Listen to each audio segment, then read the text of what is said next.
This is execution over outcome, where we focus on staying disciplined and keeping our rules and not on the profit and loss. Let's take a look today at our trade on WNW, trading this pre-market, looking to go short. That white line is a key support level that broke, retested, and then continues down. And so we're looking to go short here, looking for it to move down even lower. We're in here at 427 and we are waiting for continuation as this moves down below that support level. It is a little thinly traded right now, not a ton of volume, and so we need to watch it carefully to make sure that it continues down as we expect. We get our move down here, down to the $4 range, and then I'm watching the level 2. The market maker MEMX, you can see there on the level 2 that we have a very large buyer that is holding the price up. I think about taking a partial here because there is a lot of bid support, but then I notice that that number starts dropping fairly quickly, and so I'm thinking that if we can get rid of that buyer, that the price could make a significant push down.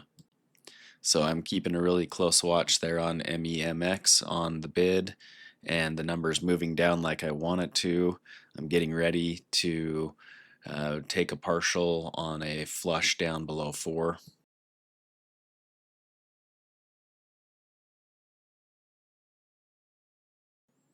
I'm watching this and seeing a lot of red on the tape.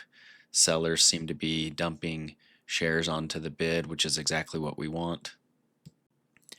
MX is finally off the bid, and I'm expecting it to crash down lower, but the exact opposite actually happens.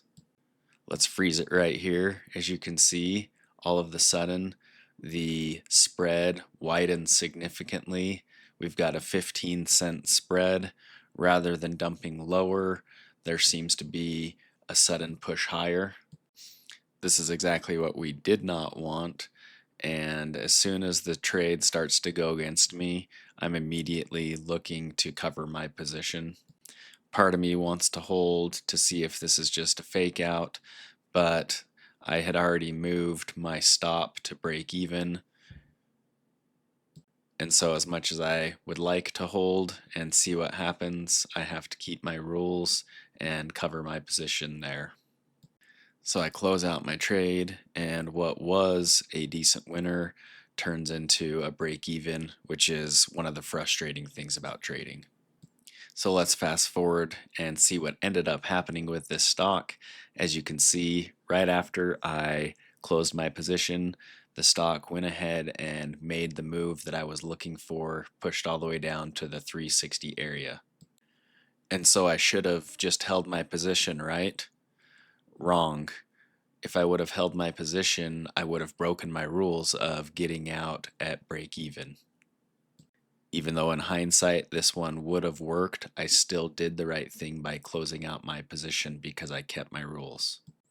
This is one of the risks of trading a thinly traded stock that doesn't have a lot of volume.